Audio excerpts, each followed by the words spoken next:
Welcome to Healthcare Update with Layla Kramer. Each episode brings you informed commentary on the most recent issues in healthcare and public health, as well as in-depth interviews with prominent experts.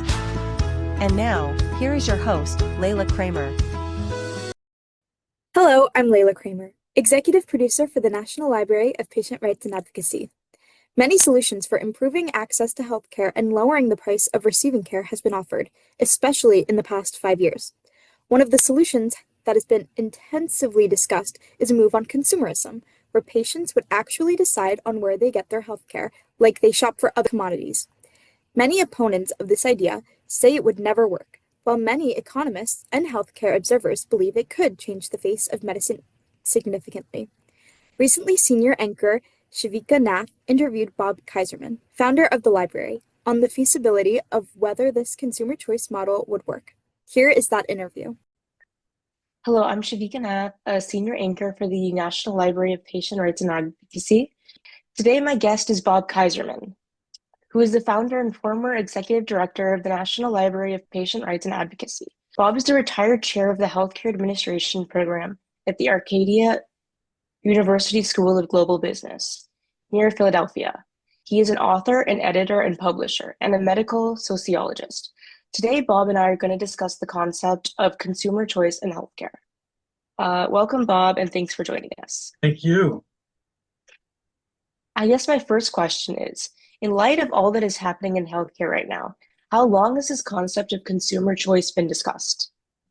Well, I have to take you and the audience back to 1950s. In the 1950s, doctors owned their practices by themselves, which is not the way it is today. And at that time, most patients came in and paid the doctor with cash or a check. Insurance, especially Blue Cross Blue Shield, was just beginning. And so at that point in time, medicine was a cash-based system. As things evolved and medical advancements were rapidly coming, people started to realize they can't pay for this out of their pocket. So that's when Blue Cross Blue Shield and all the other insurance companies started to approach employers and individuals to have people do health insurance. Since then, we've basically been on a concept of insurance-based, where most people have insurance either through their employer or they get it insurance by themselves. That's been the model for decades. What's happening now is that with patients becoming smarter and more demanding, more proactive, the model now is that perhaps it's the right time to think about going back to a cash-based system. Now, it's got a lot more complexities than it did in the 1950s. But basically, what the concept is that we would be able to pick and choose our doctors, and we'll go into how we can do that in a couple of minutes, but we would be able to pick and choose our doctors, and they would have to, in essence, provide a fee schedule, and we could decide, like when we go into the market and decide which peanut butter to buy, we could choose which doctor we wanted to go to. So in a nutshell, that is the concept of consumer-based medicine. Could you explain to our audience how this would actually work? Sure. What will happen is that people will, it's unknown right now whether insurance is going to be part of this, but from this real concept, people would actually do their shopping.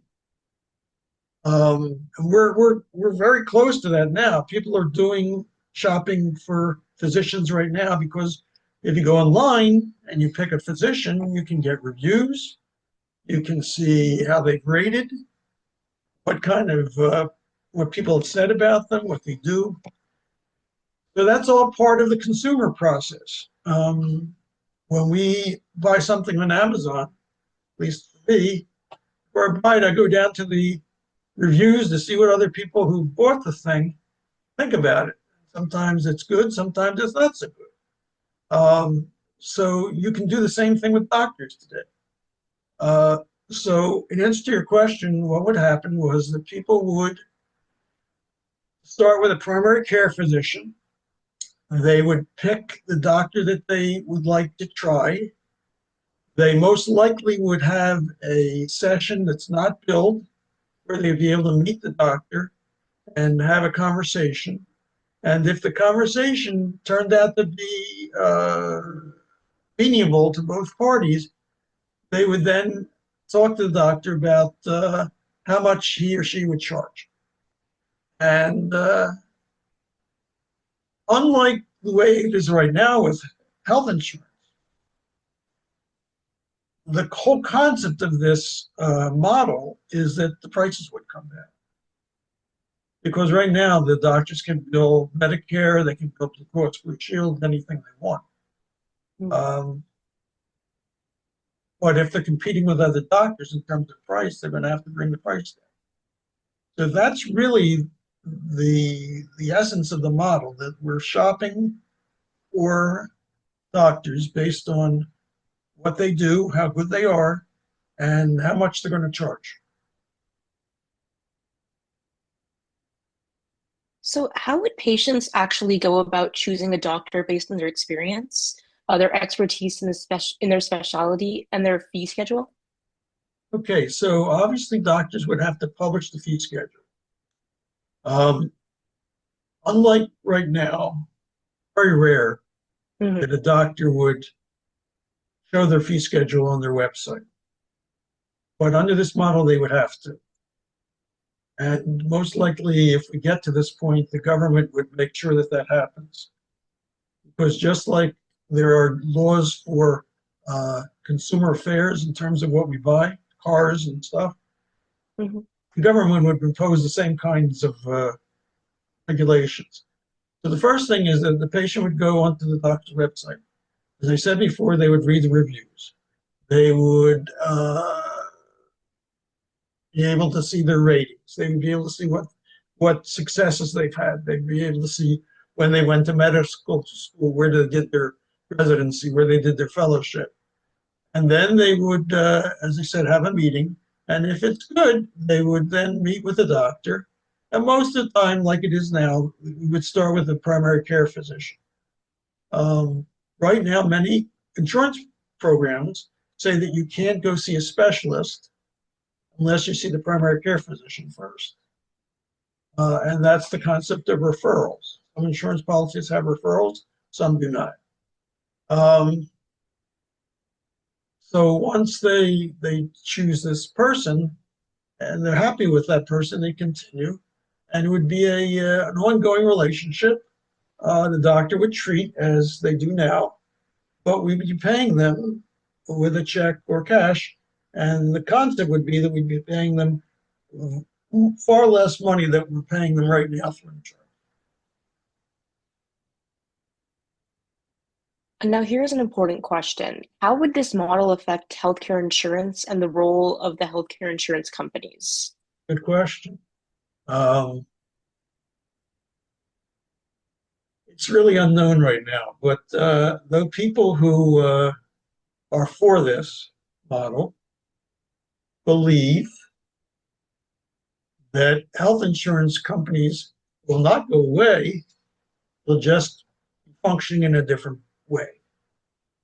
Most likely, they're going to be functioning where I want to have this, what we would call at that point secondary insurance, which is not what we call secondary insurance now. Just so that I can make things clear, I'm on Medicare, and I have another policy called my secondary insurance. which means that if Medicare doesn't pay the whole bill, actually it only pays 80% of the bill. The other 20% is paid for this other insurance policy that I pay for. I get Medicare for free, but the secondary insurance I pay for.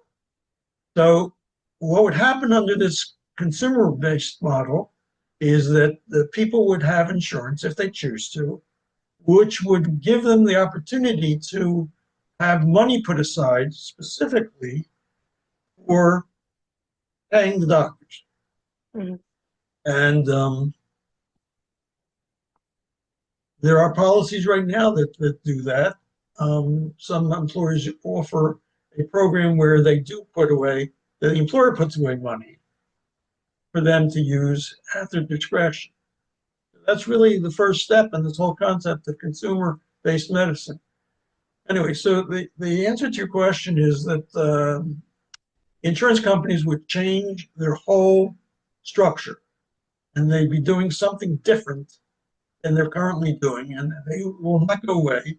Insurance is a huge business in the country, and they're not going to fold up and go away, but they're just going to reinvent themselves to fit the new model of consumerism.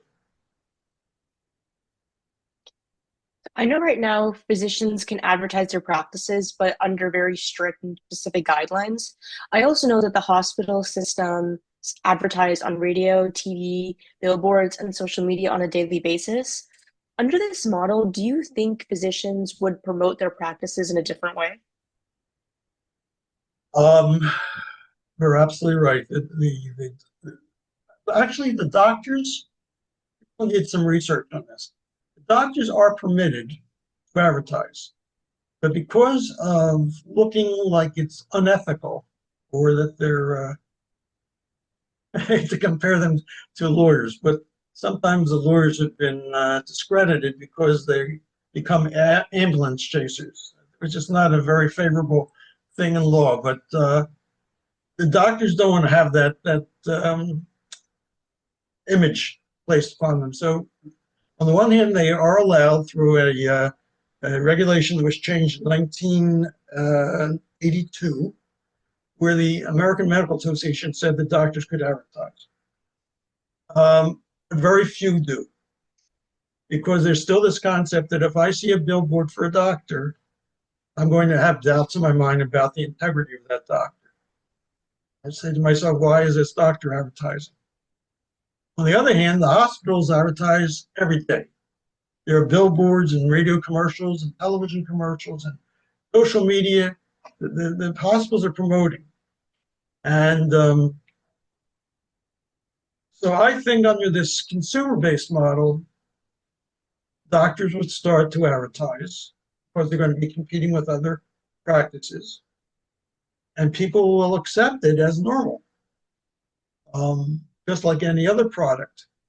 And so definitely the advertising would have to be honest. It could not be deceptive. And that's always been the case, even today. If a doctor wants to advertise or a hospital wants to advertise, they can't advertise with deceptive information.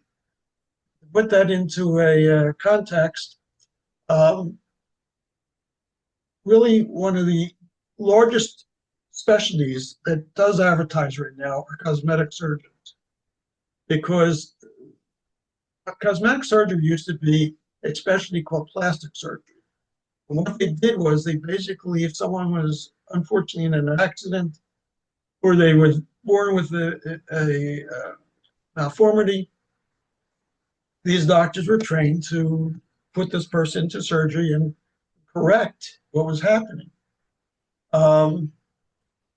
Now it's cosmetic surgery, which is all elective. So the point is that the cosmetic surgeons are advertising, and there was an incident in California where there's a lot of cosmetic surgery, where the doctors started to advertise on the billboard that they were the cosmetic surgeon of the stars. And they would have pictures of very famous people, leading the public to believe that they did the plastic surgery or the cosmetic surgery on those celebrities. but that was not the case. So that's deceptive, and certainly that could never happen. They would lose their license. But in answer to your question, if we went into this model, there would be more legitimate advertising by doctors because they're competing with other doctors. Finally, in your opinion, are we talking about an eventual move to all cash medicine? If so, how will those who cannot afford to pay receive healthcare? If we really went to this model, the first thing that could happen is that the doctors and the practices would have to, at the same time, find ways of providing what we call pro bono care, much like the lawyers do. They would be giving medical care based on an economic or financial analysis. If a patient could not pay, most likely the doctor would be obligated by law to give some free care. I think that you would start to see a lot of clinics, much like we have urgent care centers today popping up over. Some clinics that would be dedicated to those who could not pay out of pocket. And lastly, I think if we went to this model, I would not be the least surprised. This is all hypothetical, but I wouldn't be the least bit surprised if Medicaid remained and Medicare remained. I share a view with many, many people my age. We paid our whole careers into a fund called FICA, which is a point in your paycheck. And part of that money goes to Medicare and part of it goes to Social Security. So it's really our money and we paid it. And so we want to be able to use it because we never got in our paychecks when we were working. But I think that they would, out of necessity, they would keep Medicaid to help those who could not afford to pay cash. They'd keep Medicare because obviously a lot of senior citizens also are not in the position. I might mention that there is something that exists right now. It's very close to this. It's called boutique medicine. And boutique medicine is where a patient agrees to pay a doctor a fee every month. And for that fee, the doctor will come to their house any time of the day or night. They will get preferential treatment if the patient comes to their office. They get all kinds of perks. So that model of boutique medicine is really the beginning of this consumer thing. Now, their fees right now are exorbitant. I mean, I think last time I heard that it could be $4,000 to $5,000 a month. Not everybody can do that. $4,000 or $5,000 a month to have this luxury of having a doctor at your beck and call. But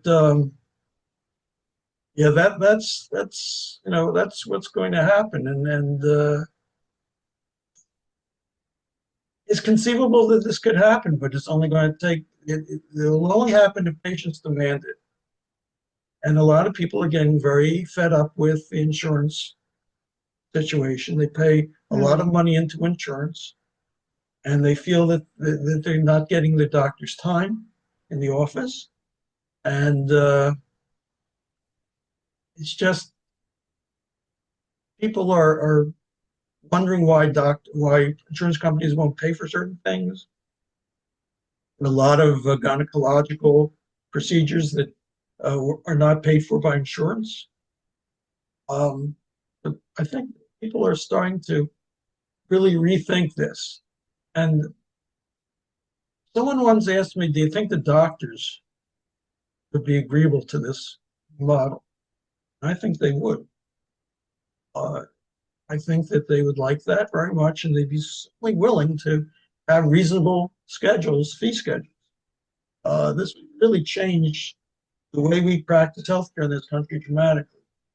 And it would take more, give more power to the patients than we presently have. Thank you, Bob Kieserman, for being my guest. This has been a very interesting conversation. Great too. Thank you. I'm Shivika Nath from the National Library of Patient Rights and Advocacy. Thank you for joining us. Thank you, Shivika and Bob. This has been a very interesting conversation. I'm Layla Kramer for the National Library of Patient Rights and Advocacy. Thank you for joining us.